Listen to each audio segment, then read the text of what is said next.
This is not a podcast about being broken, although you may have been. This is a podcast about strength for women who find themselves in difficult relationships, including that sometimes difficult one with yourself. We'll look at your relationship through a lens of psychology, faith, and a little dash of my own kind of feminism. We're not fixing them, we're fixing you, and that changes everything. Welcome to Stronger in the Difficult Places. Save yourself, heal your relationships. Listen in. Hey there, it's Dr. Zoe. I'm your host, and I'm so glad that you are here today. I'm so glad that I'm here today. So today's topic is how wobbly faith can still change everything. Yes, wobbly faith. I'm excited to dive into that, but first, my win and my fail that I do every week, or at least every week that I actually put up a recording. I'm going to acknowledge it's been a couple of weeks. My fail. Sometimes, despite your greatest wishes, despite your hard work, despite all of your praying and intentions, you don't get the results that you hoped for, wished for, or prayed for. I'm not right now. My daughter Sullivan has been dealing with Prader-Willi syndrome since she was born, her whole life, and this past month has been a real struggle. We've had some super scary psychological, psychiatric issues. She's been in and out of the hospital. She got back home a couple of days ago, and we're just praying that this time sticks, that this time she's gonna be able to continue to maintain health and work towards it. And I know it's not my personal fail, but I definitely get a sense of failure, a sense of I've failed her, God's failed her. Those are the kind of deepest kind of thoughts when, in the middle of the night when you're contemplating your kids. But my logic and the healthy part of my psyche tells me something different, tells me that God's got her, that there's a plan, that it's going to be okay. And I also know that we don't understand why the bad things happen. And if you are going through a difficult spell right now in your life, just know that I feel you and I've got you in any way that I can with my voice here. I hope that you can find people to support you. And if not, that you can continue to listen to my podcast, other people's podcasts that can just give you a lifeline and let you know that it's going to be okay. It's going to be okay. You don't have to do this by yourself. And warning, I have to tell you, this episode may be a little more raw than usual, but as much as I would like to stay surface, as much as I want to not always dive deep, it's just not in my nature. I also want to be clear that I'm not bleeding all over this podcast, that instead I'm just being real. I have my triage and I have my support, but I try as much as I can to be real with you guys and share my wins and my fails so that you can remember, I'm a real person just like you are. I have my struggles and I have my amazing wins, which I'm getting ready to share right now. And so in the midst of, so much that's scary and frustrating with my 18-year-old daughter, I got a call from producers from a show on the Oprah Winfrey Network, and they have heard my story. I've shared it so many places and have become fascinated by it and inspired by it and want to share it in a documentary on the Oprah Winfrey Network. And we've been meeting and collaborating for the past few weeks, and it's going to happen. And it's very, I don't even know if I want to use the word exciting, but it definitely makes me feel so aligned for a number of reasons. First, if you guys are following me, I've been frustrated with my book. It got essentially rejected by my editor. We've pushed it back a year almost publication date, which I was really frustrated about and feeling some kind of, I don't know, maybe imposter syndrome, something. And it just turns out that this show that's going to launch, this episode that's going to launch on the Oprah Winfrey Network is now going to line up pretty closely with the launch of my book, and they will be marketing it as well. And so, when we think that God's timing sucks, and I think that often, by the way, sometimes he just reminds us he's got it. He sees things we can't possibly see. And sometimes we just gotta lean back, right? Lean back and release and know that I have this sign behind me in my office and it says, trust your journey. And that goes for everyone out there. Trust your journey. What's supposed to happen is going to happen. And we really don't need to fear and be frustrated. We do need to be intentional. We do need to work hard, but we don't have to push and we don't have to bend the will of God. We can just live knowing that He already had a plan set up for us, even though we can't see the timing. Okay, I did not mean this to be a sermon, but I did just want to share my win and my fails with you guys. And I think it's so important for you to honor yours as well. Honor your fails, honor the time that you feel disappointed, that you feel frustrated, maybe even scared. But also honor the good that's there in your life, because both of them matter and we learn so much. Actually, we learn more from our fails than we do our wins, to be honest with you. But still, we can learn from both. Okay, on to the topic. How wobbly faith can still change everything.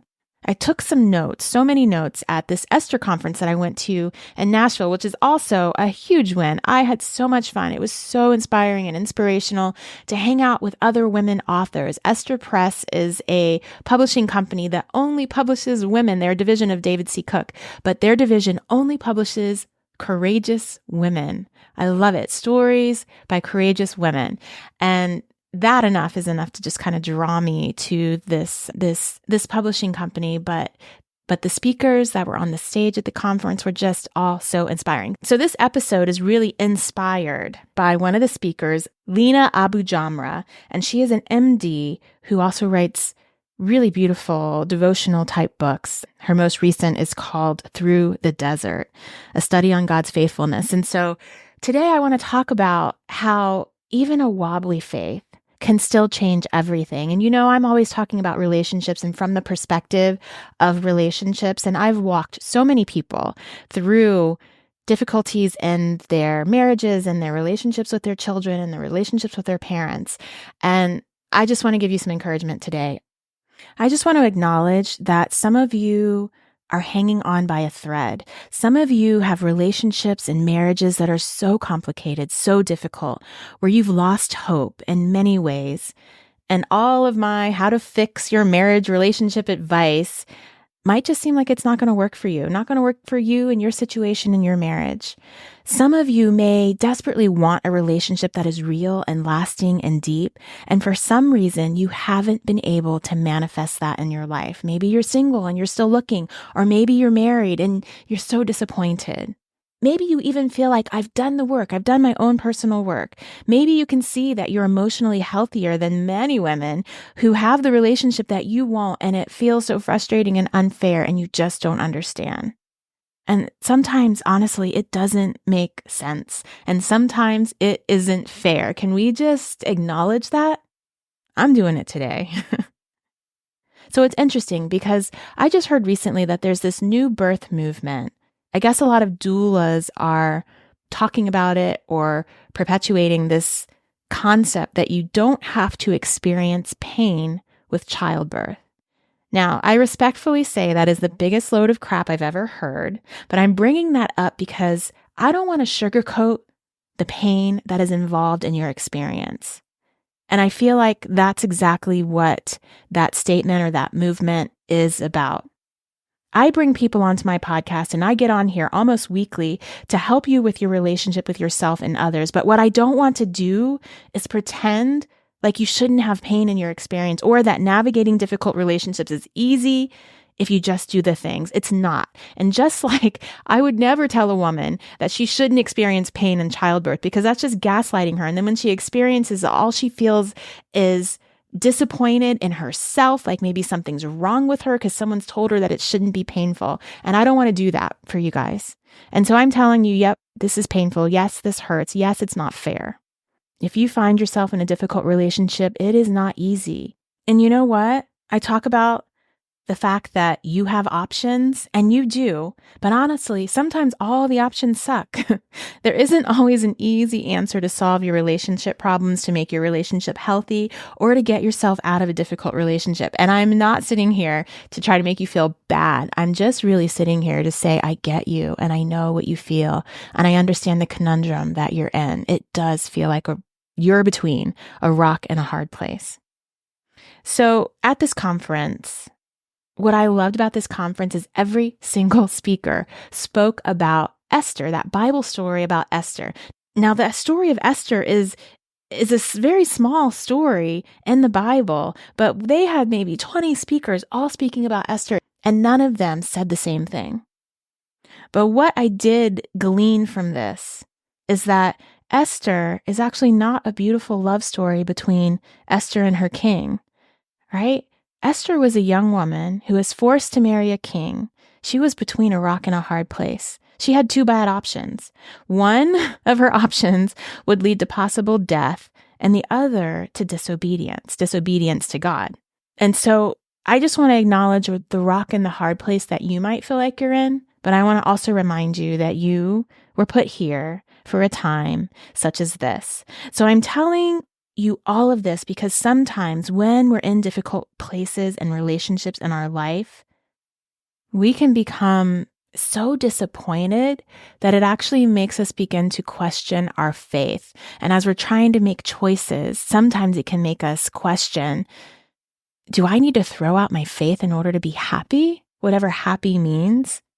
And few things will bruise our faith like disappointment will. Maybe you thought the person you married was someone different. Maybe you're disappointed in your marriage or your kids, or you're disappointed in how your life turned out.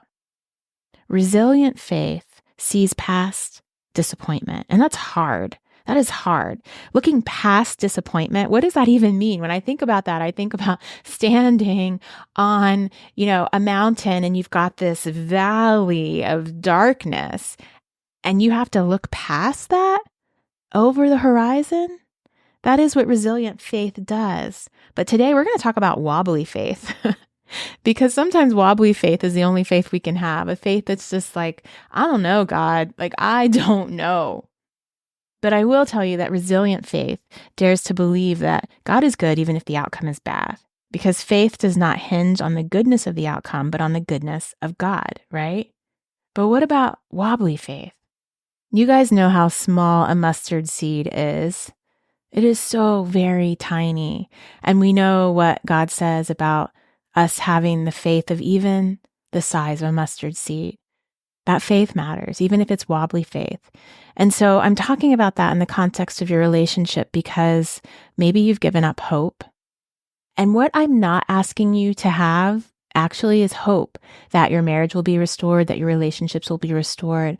I'm asking you to have faith and hope that you will be okay, that despite whatever happens in your relationship, that you know that God's got you.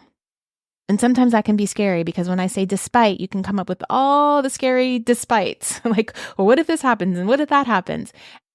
And it is a waste of your time because I've talked before about what we need to do when we ask those scary questions is we need to answer them.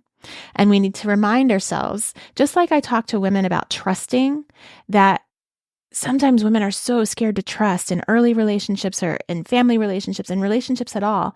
And what I often say is you don't need to trust the other person. You can give of yourself and you can be open because all you need to do is trust yourself. Trust yourself that you're going to be able to tolerate anything that happens if that person doesn't respond in the way that you wish, if they don't show up for you in the way that that you wish they would.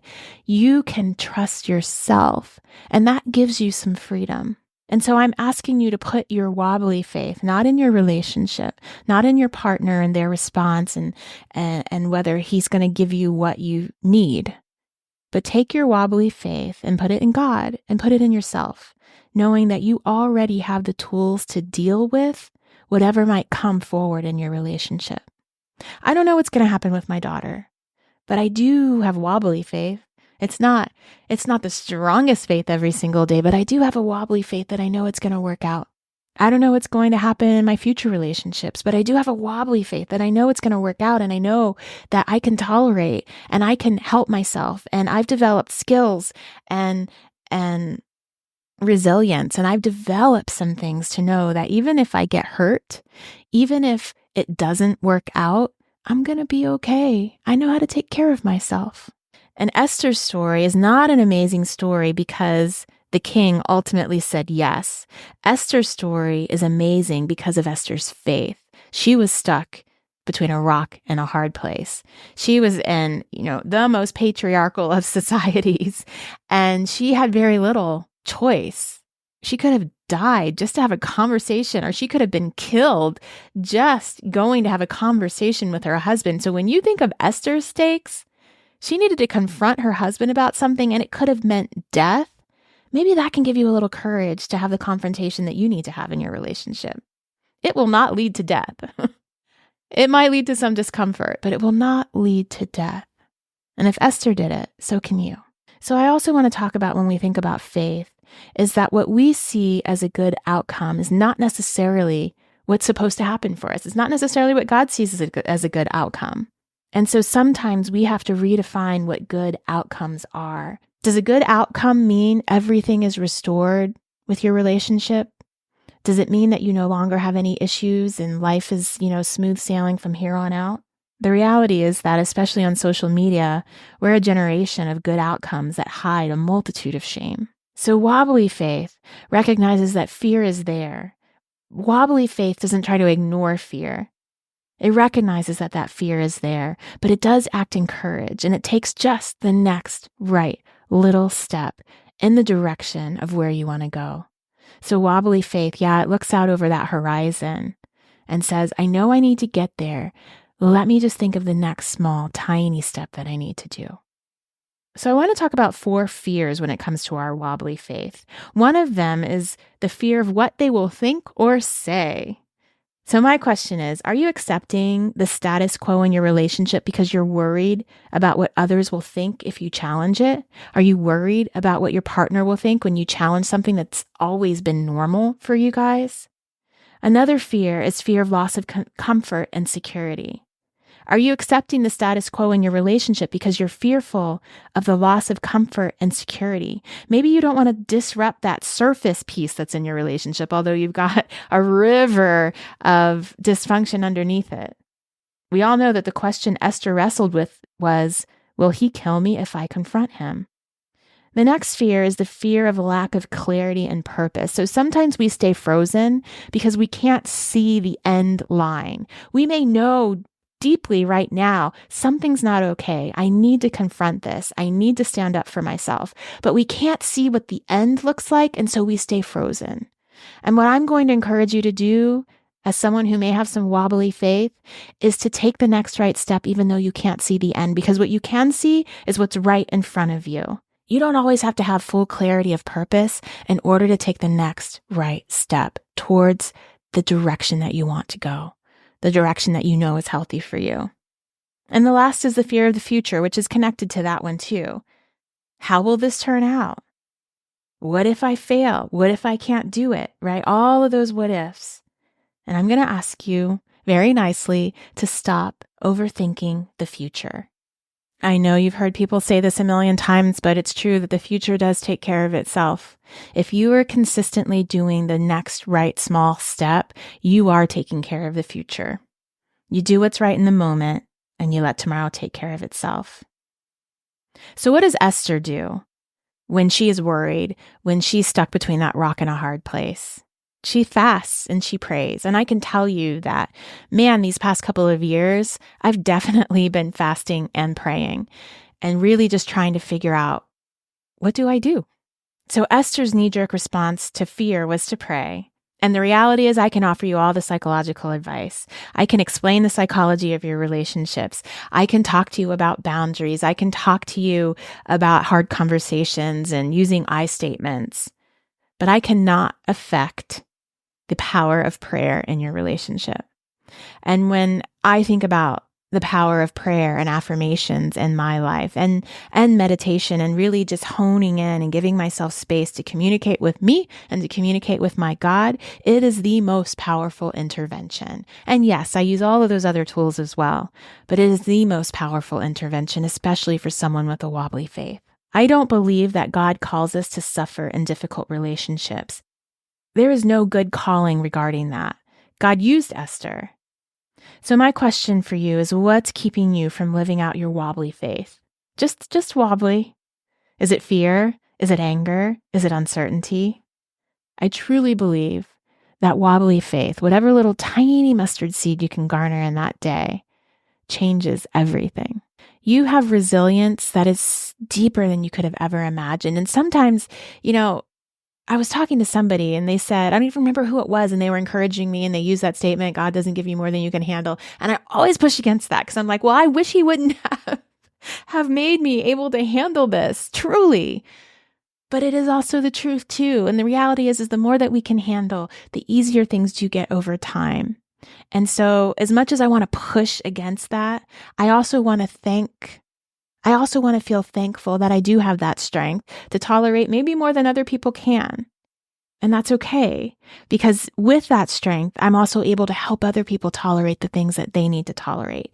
And so today, I just invite you, I encourage you, I implore you, and I hope I'm inspiring you a little bit to just practice a little wobbly faith in your situation. Your situation is here for a reason and you don't understand why it is, and that's okay. It doesn't mean that you have to stay stuck though, so please do not allow that to be a crutch to say, well, I'm just supposed to be here for some reason and I'm just going to do nothing. No, please don't do nothing. Please take action. Please take the next right little step towards health in your life and health in your relationship, even though it's scary. Use that little wobbly faith to just take the next right step. Okay. It was so good to talk to you today, and you've got this. Thank you for listening to Stronger in the Difficult Places. New episodes will go out on Tuesdays. If you're new here, welcome. Please subscribe so that you will be notified of new episodes, and go over to my website and hop on my email list at zoe@drzoeshaw.com.